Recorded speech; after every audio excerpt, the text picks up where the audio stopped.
ഞാനൊരു 40 വർഷത്തോളമായി കഞ്ചാവും മദ്യപാനം ഒക്കെ ഉണ്ടായിരുന്ന ആളാണ്. ഞാൻ മദ്യപാനം നിർത്തി. അത് കഴിഞ്ഞ പിന്നെ 15 വർഷമാണ് എൻ്റെ ജീവിതം ഉണ്ടായിരുന്നത്.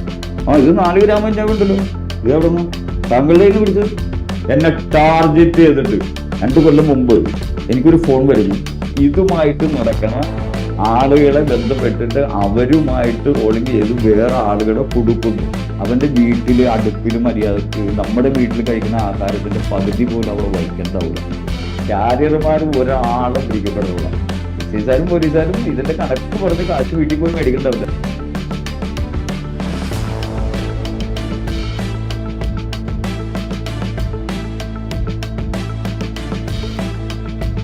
നിന്നെ ഞാൻ കള്ള ലഹരി കേസിൽ പെടുത്തും.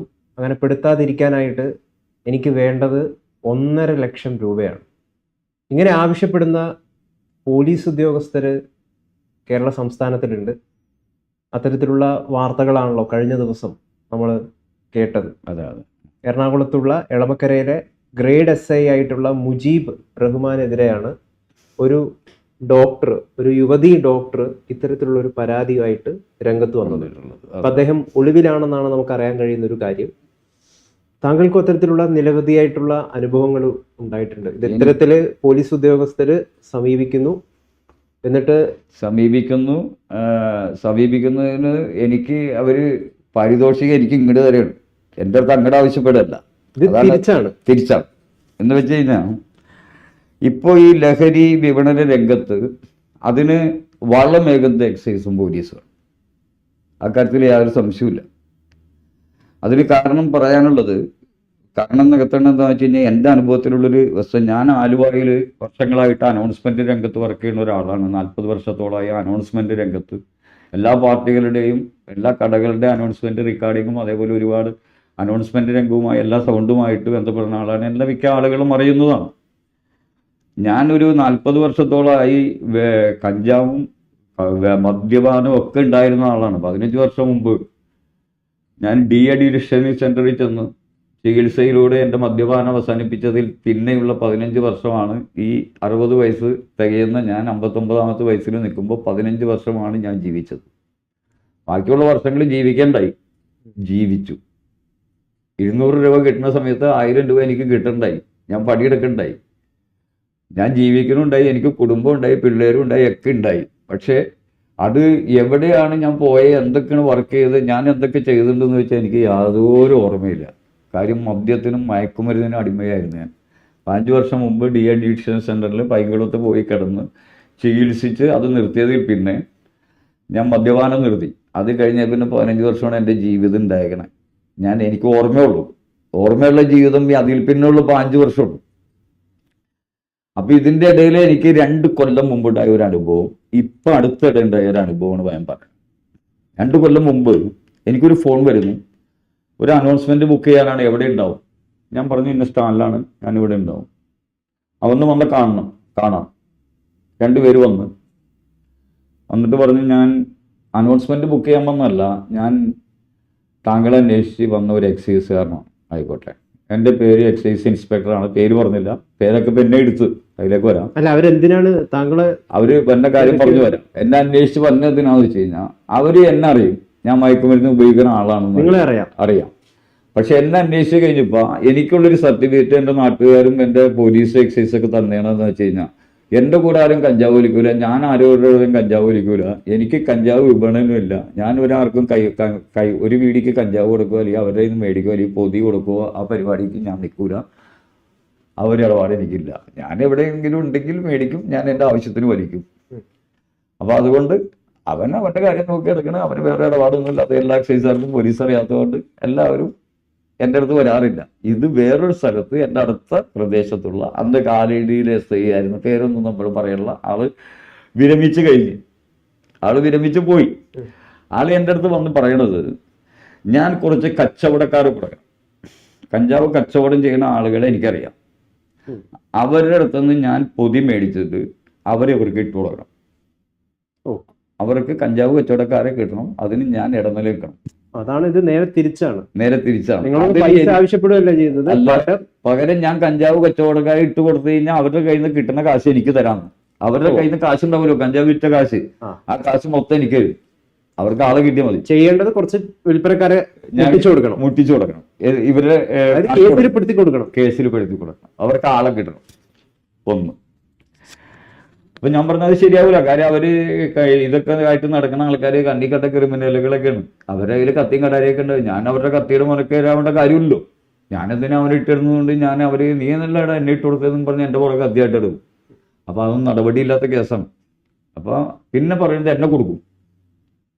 ഇത് രണ്ട് കാര്യങ്ങളാണ്. ഒന്നിക്കൽ ഇട്ട് കൊടുക്കണം, ഇല്ലെങ്കിൽ എന്നെ കൊടുക്കും. സാധനം വെച്ച് കൊടുക്കും എന്ന് പറയണേ. സാധനം എന്റെ വണ്ടി കൊണ്ടുവന്ന് വെച്ചിട്ട് തന്നെ ഞാൻ കൊടുക്കും. ഞങ്ങൾക്ക് ആളെ മതി. ഞാൻ പറഞ്ഞാൽ ആ നടപടിയില്ല. നിങ്ങൾ എന്നെ ഇവിടെ നിന്ന് കൊണ്ടുപോകണമെങ്കിൽ ഞാൻ രണ്ടുപേരെ വിളിച്ചു വരുത്തും. അത് കഴിയുമ്പോൾ എന്നെ കൊണ്ടുപോകും. എൻ്റെ കയ്യിലുള്ള ഉണ്ടെങ്കിൽ ഞാൻ ഉണ്ടെന്ന് പറയും, ഇല്ലെങ്കിൽ ഇല്ലാന്ന് പറയും. കേസാണെങ്കിൽ കേസ് എടുത്തും. എൻ്റെ കൂടെ പഠിച്ച വക്കീലന്മാരുണ്ട്, ഞാൻ അവരുണ്ട്, ഞാൻ ജാമ്യത്തിലെടുക്കും. അപ്പൊ അത് നടപടിയില്ല. ഇവരെന്നോട് പറയണേ നമുക്ക് ഇതൊരു ഡീലിങ്ങിൽ പോകണം. ഞാൻ ലാഭമുള്ള ഒരു പരിപാടിയുണ്ട്. ആ ലാഭമുള്ള പരിപാടി എന്താ അറിയോ? 1/2 കിലോ കഞ്ചാവ് എനിക്ക് ഇവര് കൊണ്ടുവന്ന് കിട്ടും. അതിൽ 1/4 കിലോ കഞ്ചാവ് ഇട്ടിട്ട് ഉള്ളവന്റെ മക്കൾ, അത് പ്രത്യേകിച്ച് പറയും, പൈസയുള്ളവന്റെ മക്കളാ, വാഹനങ്ങളൊക്കെ ആയിട്ട് കഞ്ചാവ് ഉപയോഗിക്കാൻ നടക്കുന്ന 2 പിള്ളേരാ 1/4 കിലോ കഞ്ചാവ് വെച്ചിട്ട് ഞാൻ ഇട്ട് തുടങ്ങണം. 50,000 രൂപ എനിക്ക് തരും. 50,000 രൂപ എനിക്ക് എങ്ങനെ 50,000 രൂപ എനിക്ക് തരും. എന്നിട്ട് പറയാം ഇട്ട് കൊടുത്താൽ മതി. ഈ 50,000 രൂപ എനിക്ക് തന്നത് എൻ്റെ കയ്യിൽ നിന്നോ ഇവന്റെ കയ്യിൽ നിന്നോ എൻ്റെ കുടുംബത്തിൽ നിന്നോ എടുത്തല്ല തന്നത് ഈ 2 പിള്ളേരുടെ കാരണന്മാരെ ഇവർ ഫോൺ ചെയ്ത് വിളിക്കുകയാണ്. 1 ലക്ഷം രൂപ തന്ന പിള്ളേരെ കൊണ്ടുപോവാന്ന് പറയാണ്. ഇല്ലെങ്കിൽ നാളെ പത്രത്തിൽ ഫോട്ടോ ഉൾപ്പെടെ കുടുംബ പേരുൾപ്പെടെ ഫോട്ടോ വരും എന്ന് പറയാണ്. കെട്ടുതാലി വിറ്റിട്ടാണെങ്കിലും അവൻ പണം കൊണ്ടുവരും. 2 ലക്ഷം രൂപ 2 പിള്ളേരുടെ 50,000 രൂപ എനിക്ക് തരും. വീണ്ടും 1/2 കിലോ സാധനം എനിക്ക് തരും. 1/4 കിലോ ഇട്ട് കൊടുത്തോ, 1/4 കിലോ ഞാൻ എന്തുകൊണ്ടെങ്കിലും ചെയ്തോ, 1/4 കിലോ ഞാൻ ഇത് എന്തുകൊണ്ടെങ്കിലും ചെയ്തോളാം എന്ന് പറയുമ്പോൾ എന്താ അവസ്ഥ എന്നറിയോ? 5,000 രൂപക്ക് വടക്കേ ഇന്ത്യയിൽ നിന്ന് കിട്ടുന്ന സാധനം ഇവിടെ 20,000 രൂപ വില. 5 രൂപക്ക് 1/4 കിലോ എനിക്ക് തരുമ്പോ 10 ഗ്രാം വെച്ച് ഒരു 10 ഗ്രാമിന്റെ ഒരു പൊതിക്ക് 500 രൂപ. 1/4 കിലോ സാധനം ഞാൻ കൊടുത്താൽ എനിക്ക് കിട്ടുന്നത് 12,500 രൂപ. ഈ എൻ്റെ അടുത്ത് പറഞ്ഞത് ഞാൻ 2 പിള്ളേരെ കൊടുത്തു കഴിയുമ്പോൾ പിന്നെ ചെയ്യണത് ഈ പിള്ളേരെ വെച്ചാണ്. പിന്നെ ആ പിള്ളേരെ പേടിപ്പിച്ചുകൊണ്ട് പിന്നെ എന്റെ ആവശ്യമില്ല. ഞാനിപ്പോ 2 പിള്ളേരെ കൊടുത്ത് എനിക്ക് 50,000 രൂപ തന്നു. ഈ 2 പിള്ളേരെ ഇവര് വിടുമ്പോ പറയണത് അതെ കേസിൽ നിന്ന് ഊരി വിട്ടിട്ടുണ്ട്, ഞങ്ങൾക്ക് ആവശ്യം വരുമ്പോ കാണോട്ടാ. അത് കഴിഞ്ഞിട്ട് എൻ്റെ അടുത്ത് ഈ ചെയ്ത പണി അവരുടെ അടുത്ത് ചെയ്യാണ്. അവർക്ക് കഞ്ചാവ് 1/4 കിലോ കൊടുക്കുകയാണ്. അടുത്ത 2 പിള്ളേരെ ഇട്ട് കൊടുക്കാൻ പറയാണ്. ഇവര് പൈസ ഇങ്ങനെ പിരിപ്പിച്ചോണ്ടിരിക്കുകയാണ്. അപ്പൊ വളർത്തുന്നതാരാ? ഇവര് തന്നെയാണ് വളർത്തണേ. അതായത് നിയമവിരുദ്ധമായിട്ടുള്ള സംഗതികൾ ഇവർക്ക് ആളെ കിട്ടണം, വിൽക്കാൻ, കൈവശം വെക്കാൻ, അതോടൊപ്പം തന്നെ അത് വിതരണം ചെയ്യാൻ പാടില്ല എന്നുള്ള നിയമം പാലിക്കേണ്ട അത് ചെയ്യേണ്ടവരാണ് എന്ത് ചെയ്യുന്നത്? പൈസക്ക് വേണ്ടി കൊടുക്കും എന്ന് പറഞ്ഞ ആളുകൾ കൊടുക്കുന്നു. അതോടൊപ്പം വേറെ ആളുകളെ ഇട്ട് കൊടുക്കാൻ, ഇവർക്ക് കേസിൽ പ്രതികളെ വേണം, ഇവർക്ക് ഗ്രേഡ് കിട്ടണം, അതിനു വേണ്ടിയിട്ട് കുറച്ച് ആളുകളെ ഇട്ട് കൊടുക്കാൻ വേണ്ടി ഇതുമായിട്ട് നടക്കണ ആളുകളെ ബന്ധപ്പെട്ടിട്ട് അവരുമായിട്ട് റോളിങ് ചെയ്ത് വേറെ ആളുകളെ കൊടുക്കുന്നു. അതുകൊണ്ട് ഇത് ബിസിനസ് വർദ്ധിച്ചുകൊണ്ടിരിക്കുകയാണ്. അതുകൊണ്ടാണ് പ്രേക്ഷകരും നാട്ടുകാരും മനസ്സിലാക്കേണ്ട ഒരു കാര്യമാണ്, പിന്നെ ഈ നാട്ടിൽ നിന്ന് ഒരു കാരണവശാലും പരിപൂർണമായിട്ട് ഡ്രഗ് സപ്ലൈ ഒരിക്കലും ഇല്ലാതാക്കാൻ പറ്റില്ല. കാരണം ഇതിനെതിരെ ആരാണോ പ്രവർത്തിക്കേണ്ടത് അവർക്ക് തന്നെ ഇതുമായി ബന്ധപ്പെട്ടിട്ട് ഒരുപാട് താല്പര്യങ്ങളുണ്ട്. അതുകൊണ്ട് ഡ്രഗിന്റെ ഇല്ലായ്മ പരിപൂർണമായിട്ടും ഈ നാട്ടിൽ നിന്ന് ഇല്ലാതാക്കാൻ പറ്റുമെന്നൊക്കെ ആരെങ്കിലും മനക്കോട്ട കെട്ടുന്നുണ്ടെങ്കിൽ അത് ശുദ്ധ വിഡ്ഢിത്തരമാണ് എന്നാണ് ഇദ്ദേഹം പറയുന്ന ഈ അനുഭവത്തിലൂടെ നമുക്ക് മനസ്സിലാക്കാൻ പറ്റുന്ന ഒരു കാര്യം. തുടർന്നോളൂ. ഇത് കഴിഞ്ഞിട്ട് ഇനിയിപ്പോ എനിക്ക് പറയാനുള്ള എന്താ അറിയോ, ഇപ്പൊ ഞാൻ ഈ 42 വർഷമായിട്ട് ഇപ്പൊ ഉപയോഗിക്കുന്നുണ്ടെങ്കിലും എൻ്റെ പേരിൽ ആലുവ സ്റ്റേഷനിലോ ഒരു പരിസരത്തോ ഒരു കേസിലോ ഒരു കഞ്ചാവ് കേസ് പോലും അല്ലെങ്കിൽ ഒരു മയക്കുമരുന്ന് കേസ് പോലും എൻ്റെ പേരിൽ ഇന്ന് വരെ ഇല്ല. അല്ലാത്ത കേസുകൾ 307 അങ്ങനെയുള്ള കേസുകളൊക്കെ, കുറച്ച് കേസുകളൊക്കെ ഈ മദ്യം അടിച്ചുകൊണ്ടിരുന്ന സമയത്ത് എന്തെന്നുള്ള ആ സമയത്തും കഞ്ചാവ് കേസ് എനിക്കില്ല. പക്ഷേ ഒരാഴ്ച മുമ്പൊരു കേസുണ്ട് എനിക്ക്. അതെന്താന്ന് വെച്ച് കഴിഞ്ഞാൽ, ഞാൻ ഈ വിവരങ്ങൾ പല മീഡിയകളിലും പല ഫേസ്ബുക്കിലും ഒക്കെ ഇത് ഞാൻ അവതരിപ്പിച്ചിട്ടുണ്ട് ഈ സംഭവം നടന്നു കഴിഞ്ഞപ്പോൾ. അപ്പോൾ അതിൻ്റെ ചുവട് പിടിച്ചുകൊണ്ട് എന്നെ ട്രേസ് ചെയ്യുന്നുണ്ട് ഒരു വിഭാഗം. ഫേസ്ബുക്കിൽ എന്താ പറഞ്ഞത്? ഫേസ്ബുക്കിൽ ഞാൻ ഈ വിഷയങ്ങൾ ഞാൻ ഒരു തവണ വേറെ അവതരിപ്പിച്ചിട്ടുണ്ട്. ഈ സംഭവം നടന്നേടാ, ഞാനിത് പരസ്യമായി അവതരിപ്പിച്ച് അത് ഫേസ്ബുക്കിൽ വന്നിട്ടുണ്ട്. ഫേസ്ബുക്കിൽ വന്ന് അത് ഭയങ്കര പ്രശ്നമായിട്ടുണ്ട് ആ സമയത്ത്. എക്സൈസ് ഓഫീസ് ഇപ്പൊ ഞാൻ ഈ പറഞ്ഞ കാര്യങ്ങളൊക്കെ അത് പറഞ്ഞു തന്നിട്ട് എന്റെ പല എക്സൈസ് ഓഫീസിൽ നിന്ന് വിളിച്ചു. അത് ആരാണ്, എന്താണ് നിങ്ങളുടെ അടുത്ത് സംസാരിക്കും. ഞാൻ പറഞ്ഞ ആള് റിട്ടയർ ആയിട്ട് പോയി. എൻ്റെ അടുത്ത് വന്ന് കായും കാലൊക്കെ പിടിച്ച് ഒന്നും ചെയ്യരുത്, ഇതാക്കരുത്, പബ്ലിഷ് ആക്കരുത്, ഞാൻ 5-6 മാസം കൂടിയുള്ളൂ എനിക്ക് റിട്ടയർഡ് ആവാന്നൊക്കെ പറഞ്ഞ് എൻ്റെ അടുത്ത് വന്ന് തന്നെ കൈയും കാലൊക്കെ പിടിച്ച്. പിന്നെ ഞാനത് പബ്ലിഷ് ചെയ്യാണ്ട് തന്നെ അത് നമ്മുടെ ഇതിൽ തന്നെ നമ്മൾ ശേഖരിച്ച് തന്നെ വെച്ചു. അപ്പൊ അത് കഴിഞ്ഞപ്പോൾ ആരാന്നൊക്കെ ചോദിച്ചാൽ എന്നെ പലവരും വിളിച്ചെങ്കിലും നമ്മൾ ആ അവസ്ഥയ്ക്ക് തിരിയുള്ളൂ. അതുപോട്ടെ. ഇപ്പൊ ഇതിനെ ട്രേസ് ചെയ്തിട്ട് എനിക്ക് പറയാനുള്ള കാരണം, ആലുവ കേന്ദ്രീകരിച്ച് സ്ക്വാഡിൽപ്പെട്ട കുറച്ച് ആളുകൾ, ഞാൻ വ്യക്തമായിട്ട് ഇപ്പൊ പേര് പറയേണ്ട അവസ്ഥ വന്നാൽ ഞാൻ പറയുകയും ചെയ്യും, യാതൊരു സംശയമില്ല. അവര് റോമിംഗ് ഡേ എന്ന് പറയുന്ന ഒരു ദിവസമുണ്ട്. 24 മണിക്കൂറും മയക്കുമരുന്നിനെതിരെയുള്ള ഇവരുടെ ഒരു സ്ക്വാഡ്. 24 മണിക്കൂറിനുള്ളിൽ ഇത്ര കേസ് ഉണ്ടായിക്കൊള്ളണമെന്നാണ്. ഇത്ര കേസ് ഉണ്ടാവണം. ആരെങ്കിലൊക്കെ പെടുത്തും. എന്നെ പെടുത്തി. എന്നെ ഈ കഴിഞ്ഞ റോമിംഗ് ദിവസം എന്നെ ടാർഗറ്റ് ചെയ്തിട്ട് എന്റെ വണ്ടി കിടക്കണോടത്തിൽ വന്നിട്ട് എൻ്റെ അടുത്ത് പറയാണ്, അതെ ഇന്ന് റോമിംഗ് ഡേ ആണ്, ഞങ്ങൾ ഒരു തർക്കമൊക്കെ ഇറങ്ങിയിട്ട് ഒരു രക്ഷയില്ല, സ്റ്റേഷൻ വരെ വന്നിട്ട് വലിക്കുന്നതായിട്ട് ഒരു കേസ് ചാർജ് ചെയ്തു. ഞാൻ വലിച്ചത് ഇവര് പിടിച്ചു. ഞാനപ്പോ സിഗരറ്റ് വലിച്ചോണ്ടിരിക്കണേ, പക്ഷെ ഇവര് പറയണ കഞ്ചാവാണ്. വലിച്ചതായിട്ട് ഒരു കേസ് ചാർജ് ചെയ്തിട്ട് പോയി. അല്ല, പക്ഷെ താങ്കള് വലിക്കുന്ന ഒരാളാണ് ഞാൻ ഇങ്ങനെയാണെന്ന് ഫേസ്ബുക്കിൽ പോലും കിടക്കല്ലേ.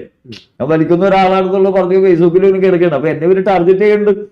ഞാൻ ഇതൊക്കെ ഇങ്ങനെ വ്യക്തമായിട്ട് പറയുന്നതുകൊണ്ട് അത് ഞാൻ അറിയുന്ന സ്കോഡിൽപ്പെട്ട പേരിപ്പോ ഞാൻ പറയേണ്ട അവസ്ഥ വന്ന് ഞാൻ പറയും.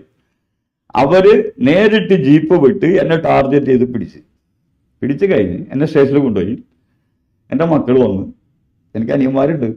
ഞാൻ അങ്ങനെയൊക്കെ ആണെങ്കിലും ഞാൻ എൻ്റെ കാര്യങ്ങൾക്ക് മാത്രം ഉപയോഗിക്കാറുള്ളൂ. ഞാൻ വെറുതെ ഇങ്ങനെ പ്രശ്നങ്ങൾ ഉണ്ടാക്കാൻ കഞ്ചാവ് വലിക്കാറുണ്ടായില്ല.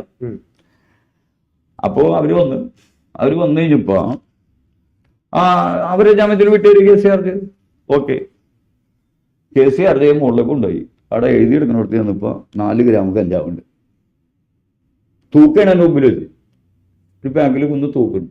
ഇത് 4 ഗ്രാം കഞ്ചാവുണ്ടല്ലോ, ഇത് എവിടെ നിന്നാ താങ്കളുടെ കയ്യിൽ നിന്ന് പിടിച്ചത്? താങ്കളെ കേസ് ചാർജ് ചെയ്യാൻ വരുമ്പോൾ മറ്റൊരു തന്നേക്കുന്നതാണ് 4 ഗ്രാം കഞ്ചാവ്. ഞാൻ പറഞ്ഞു എൻ്റെ കയ്യിൽ ഉണ്ടായില്ലല്ലോ. താങ്കളുടെ കയ്യിൽ ഉണ്ടായില്ലേ? താങ്കളുടെ കയ്യിൽ നിന്ന് ഉണ്ടായതാണ്. ഇതിപ്പോ 4 ഗ്രാം വെച്ച് ചാർജ് ചെയ്ത 10,000 രൂപ ഫൈൻ അടച്ചാൽ മതി, അല്ലെങ്കിൽ അകത്ത് കിടക്കേണ്ടി വരും. എന്നെ മേടിപ്പിക്കാണ്. 4 ഗ്രാം കഞ്ചാവ് വെച്ചാൽ 10,000 രൂപ ഫൈൻ അടച്ചാൽ മതി, അല്ലെങ്കിൽ 1 കൊല്ലം ജയിലിൽ കിടക്കണം. അത് 8 ഗ്രാമായ. അപ്പൊ ഈ 4 ഗ്രാം ചാർജ് ചെയ്തോട്ടെന്ന്. ഞാൻ രാത്രിയാണ് വീട്ടിൽ പോണം. ഞാൻ അവിടെ നിന്ന് പിന്നെ സമ്മതിക്കാണ്ട് വന്ന പിന്നെ കോടതിയിൽ പോകണം. ഞാനത് ചാർജ് ചെയ്ത് ഞാൻ പിള്ളേരെ ജാമ്യത്തിൽ ഇറങ്ങി. പക്ഷേ ഞാൻ ഇവരെ കൊടുക്കാനാ തീരുമാനിച്ചത്. എൻ്റെ പേരിൽ ഇന്ന് ഒരു കേസില്ല. ഞാനിങ്ങനെ ഒരു കേസ് കിട്ടിയത് അനുഗ്രഹാഗ്യൊക്കെയാണ്. കാര്യം ഞാൻ കുറ്റം സമ്മതിക്കൂല. കോടതി എന്നെ വിളിക്കൂലോ, ഞാൻ കുറ്റം സമ്മതിക്കൂല. കുറ്റം സമ്മതിക്കില്ല. കാര്യം എന്താ, എൻ്റെ കയ്യിൽ ഇതുണ്ടായില്ല. പിന്നെ അവര് വരണ്ടേ, പിന്നെ എന്നെ പിടിച്ചവര് വരണ്ടേ? വരാണ്ട് പറ്റൂല. ഞാനിവരെ 5-6 കൊല്ലം കയറ്റിറക്കും. ഇവരെ 5-6 കൊല്ലം ഞാനവിടെ കയറ്റിറക്കും. എന്നിട്ട് ഈ സാധനങ്ങളൊക്കെ ഞാൻ വിടും പുറത്തേക്ക്. ഈ ഫേസ്ബുക്കിൽ ഞാൻ ഈ പണ്ട് ഇവര് എന്നെ കൊടുക്കുമെന്ന് പറഞ്ഞതും കുടിക്ക് കല്യത്തിൽ തരാമെന്ന് പറഞ്ഞതൊക്കെ ഞാൻ കോടതിയിൽ ഹാജരാക്കും. അപ്പൊ ഈ റോമിംഗ് ഡേക്ക് എന്നെ കുടിക്കിയത് എന്താന്നുള്ള വ്യക്തമാവൂലേ? അപ്പൊ ഇത് എവിടുന്ന് കിട്ടി? അതിന്റെ ഇടയിൽ അന്ന് കുറെ MDMA പിടിച്ചിട്ടുണ്ട് പിള്ളേരുടെ കയ്യിൽ, ചെറിയൊരു ബാഗ്. അതിന്റെ ഇടയിൽ ഒരു പോലീസുകാരൻ അവിടെ നിന്നിട്ട് പറയേ, ആ MDMA കൂടിയാണ് വെച്ചോടുക്കാൻ എൻ്റെ തലയിലേക്ക്. എങ്ങനെ? ആ MDMA കൂടി അവന്റെ തലയിലേക്കാണ് വെച്ചോളാൻ. അപ്പൊ വേറെ പോലീസുകാരൻ പറയണേ, അത് ഏക്കൂല, അന്ന് അവന് ഉപയോഗിക്കൂല. MDMA കൂടി എന്റെ തലയിൽ വെച്ച് ഏക്കൂല, അന്ന് അവന് ഉപയോഗിക്കൂല. എല്ലാം പറയുന്നു. എങ്ങനെയുണ്ട്? അപ്പൊ അതാണ് അവസ്ഥ. അപ്പൊ ഇത് വേലി തന്നെ വിളവ് തന്നെയാണ്. ഈ കുറച്ചുപേരെ പിടിച്ചു കൊടുക്കാൻ പറഞ്ഞല്ലോ, ആ പിടിച്ചു കൊടുക്കാത്തതിന്റെ വൈരാഗ്യമാണോ? ആണല്ലോ. ഈ പിടിച്ചു കൊടുക്കാത്തതിന്റെ വൈരാഗ്യം. പുള്ളി പറഞ്ഞ ആളൊക്കെ പോയി, പുള്ളൊക്കെ റിട്ടയർഡായിട്ട് പോയി. പക്ഷെ ഈ പിടിച്ചു കൊടുക്കാത്തതിന്റെ വൈരാഗ്യമല്ല. ഞാൻ ഇത് അവതരിപ്പിച്ച് പല വേദികളിലും അവതരിപ്പിച്ച്, ഞാൻ ഫേസ്ബുക്കിൽ ഇത് ഭയങ്കര വൈറലായിട്ടൊക്കെ വന്നൊരു സമയത്ത് ഞാൻ ഇത് പറഞ്ഞതൊക്കെ. അതേപോലെ ഇതൊരു ഇന്റർവ്യൂ ഉണ്ടായി എനിക്ക് ഇതിനു മുമ്പ് ഒരു ചാനലിന്റെ ന്യൂസ് കേരള ടുഡേ എന്ന് പറഞ്ഞാൽ അതിൽ പറഞ്ഞു. അപ്പൊ ആ ഇന്റർവ്യൂവിലൊക്കെ ഇത് പറഞ്ഞു കഴിഞ്ഞപ്പോ എന്നെ ടാർഗറ്റ് ചെയ്തു. എന്നെ ടാർഗറ്റ് ചെയ്തിട്ട് എന്നെ ശരിക്കും അറിയാവുന്ന സ്ക്വാഡുകളാണ് എന്നെ ഇത് അന്ന് റോമീഡിയയിൽ പിടിച്ചേക്കണം. എന്നെ അറിയാവുന്ന സ്ക്വാഡുകള്, എന്റെ വീടിന്റെ അടുത്തുള്ളവര്, ഡെയിലി ഞങ്ങളുടെ നാട്ടിൽ കൂടെ പോണവര്, അവരാണ് നമുക്ക് ഈ പണി തന്നേക്കണേ. അപ്പൊ ഞാൻ പറയണത് എന്താണെന്ന് വെച്ച് കഴിഞ്ഞാൽ, ഇങ്ങനെ പല ഇപ്പൊ ഞാൻ പറഞ്ഞില്ലേ, എനിക്ക് തന്നെ ഈ ഓഫറൊക്കെ പിള്ളേർക്ക് കൊടുത്ത് അവര് വീഴല്ലേ, അവര് വീണു പോകൂലേ. അവര് പിന്നെ ഇതുകൊണ്ടുള്ള ഭവിഷ്യത്തുകൾ അറിയുള്ളല്ലോ. തീർച്ചയായിട്ടും ഇതുകൊണ്ട് പിന്നെ ഉള്ള ഭവിഷ്യത്തുകൾ അറിയല്ല. ഇവര് എന്നെ കൊണ്ട് ഈ പിള്ളേരെ പിടിക്കുന്നു. ഈ പിള്ളേരെ വെച്ച് പിന്നെ വേറെ പിള്ളേർക്ക് പണി കൊടുത്തോണ്ടിരിക്കുകയാണ്. റോൾ ചെയ്ത് പോയിട്ടിരിക്കുകയാണ്. എന്നെ കൊണ്ട് 1-2 പിള്ളേരെ പിടിപ്പിക്കും. അത് കഴിഞ്ഞിട്ട് അടുത്ത പിള്ളേരെ, ഈ പിള്ളേരുടെ പറയണ എന്താ, നിങ്ങളെ കേസിൽ പിടിത്തില്ലാട്ടാ. ഞാനൊരു കാര്യം പറയട്ടെ ചേട്ടാ, പോലീസുകാർക്കും ജീവിക്കണ്ടേ? പോലീസുകാർക്കും ജീവിക്കണം. നമ്മളെ പല ആളുകളും മാന്യന്മാരും ശുദ്ധന്മാരും ഒരു കുറ്റവും ചെയ്യാത്ത പഞ്ചപാവങ്ങളുമായിട്ട് നാട്ടുകാര് നിന്ന് കഴിഞ്ഞു കഴിഞ്ഞാല് ഈ പോലീസുകാരെങ്ങനെയാണ് ജീവിക്കുക? അവർക്ക് പണിയെടുത്ത് ജീവിക്കണ്ടേ? അതെ, പണിയെടുത്ത് ജീവിക്കാം. പക്ഷെ ഞാൻ പറഞ്ഞതെന്ന് വെച്ച് കഴിഞ്ഞാൽ, മയക്കുമരുന്ന് എന്ന് പറഞ്ഞ ഒരു മയക്കുമരുന്നും ആരും ഉപയോഗിച്ചാലും എൻ്റെ അനുഭവത്തിലുള്ള ഒരു കാര്യം പറയട്ടെ, 3 രൂപക്ക് കഞ്ചാവ് മേടിച്ചു തുടങ്ങിയ ആളാണ് ഞാൻ. 10 ഗ്രാം 3 രൂപക്ക്. ഇന്ന് ആ 10 ഗ്രാം 500 രൂപയാണ്. മനസ്സിലാവണ്ട, 500 രൂപയാണ്. 5000 രൂപക്ക് 1 കിലോ കഞ്ചാവ് മേടിക്കണ വ്യക്തി 10 ഗ്രാം വെച്ച് 25 പൊതി 12,500 രൂപ വച്ച് വിൽക്കുകയാണ്. 5000 രൂപയുടെ കഞ്ചാവ് മേടിച്ചാൽ 25 പൊതി വിൽക്കാൻ കഞ്ചാവ് കച്ചവടക്കാരന് 2 മണിക്കൂർ മതി. മനസ്സിലാവണ്ട, 2 മണിക്കൂർ കൊണ്ട് 25,000 രൂപ 12,500 രൂപ വിൽക്കണം. 5000 രൂപക്ക് മേടിക്കുന്ന സാധനത്തിന്. ഇന്നും അന്നും 3 രൂപക്ക് കഞ്ചാവ് കച്ചവടം ചെയ്യുമ്പോഴും 500 രൂപക്ക് കഞ്ചാവ് കച്ചവടം ചെയ്യുമ്പോഴും ഈ ചെയ്യവണ്ണവന്റെ വീട്ടിലുണ്ടല്ല, ഇരിക്കാൻ ഒരു കസേര പോലും ഉണ്ടാവില്ല. അവന്റെ വീട്ടില് അടുപ്പിൽ മര്യാദക്ക് നമ്മുടെ വീട്ടിൽ കഴിക്കുന്ന ആഹാരത്തിന്റെ പകുതി പോലും അവിടെ വയ്ക്കണ്ടാവില്ല. ഈ മാതിരി കാശ് കിട്ടിയിട്ടാണ് ഈ പറയണ. കാരണം എന്താ അറിയോ, അവനിക്ക് ഇനി 25 കൊല്ലം ജീവിച്ചാലും അവനിക്ക് നടത്തി പോകാനുള്ള കേസുകളുണ്ടാവും. അവൻ മരിച്ചു പോയാലും തീരാത്ത അത്ര കേസുകൾ ഉണ്ടാവും. അവൻ ഇപ്പൊ വിൽക്കണത് 2 ദിവസം കഴിയുമ്പോ വക്കീലിലെ ആൾക്കാർ വിളിക്കാതെ മറ്റന്നാൾ കേസാണ്ടാ, ഒരു 10,000 രൂപ അവിടെ കൊടുക്കാനുണ്ടാവുള്ളൂ. വീട്ടിലേക്കൊന്നും മേടിക്കാനുണ്ടാവില്ല. ഇന്നും അന്നും ഈ 3 രൂപക്ക് കഞ്ചാവ് വിൽക്കണവർ ഇന്ന് 500 രൂപക്ക് കഞ്ചാവ് വെക്കുന്ന സമയത്തും ഞാനറിയാവുന്ന ഒരുപാട് കഞ്ചാവ് കച്ചവടക്കാരുണ്ട്. ഒരാൾക്കും ഒരു ഗതിയില്ല, ഒരു പരഗതിയുമില്ല. പലവർക്കും കുടുംബമില്ല, പലവർക്കും കുടുംബിനികളില്ല, പലവർക്കും മക്കളും കുടുംബ ബന്ധങ്ങളില്ല. കേരളത്തിലേക്ക് കഞ്ചാവ് വരുന്ന എവിടെ നിന്നാ? കഞ്ചാവ് പ്രധാനമായിട്ട് ഇപ്പൊ വടക്കേ ഇന്ത്യയിൽ നിന്ന് തമിഴ്നാട്ടിൽ നിന്ന്. വടക്കേ ഇന്ത്യയിൽ നിന്ന് വടക്കേ ഇന്ത്യയിൽ നിന്ന് തമിഴ്നാട്. കേരളത്തിലെ കഞ്ചാവ് കേരളത്തിൽ കിട്ടൂല. അതൊക്കെ പുറം ലോകത്തേക്ക് പോടും. ഇവിടെ വന്നത് വടക്കേ ഇന്ത്യയിൽ നിന്നാണ്. വടക്കേ ഇന്ത്യയിൽ നിന്ന് ഒപ്പം തമിഴ്നാട്ടിൽ നിന്നും വടക്കേ ഇന്ത്യയിൽ നിന്നാണ് ഇവിടെ പ്രധാനമായിട്ടും റോഡ് വഴിയാ ട്രെയിൻ വഴിയാണ് കൂടുതൽ എല്ലാ ഇടപാടുകളും ട്രെയിൻ വഴിയാണ് നടക്കുന്നത്. റോഡ് വഴി വളരെ ചുരുക്കമായി. ട്രെയിൻ വഴിയാണ്. പിന്നെ കാറുകൾ, സ്വകാര്യ വാഹനങ്ങൾ. ഇത് ഏറ്റവും വലിയ 10-15 വയസ്സായ പിള്ളേരിന് ചെയ്യിക്കല്. ഇപ്പൊ ഇതുമായിട്ട് നടക്കണമെങ്കിൽ ഇതുമായിട്ട് കൊണ്ടുപോകണം.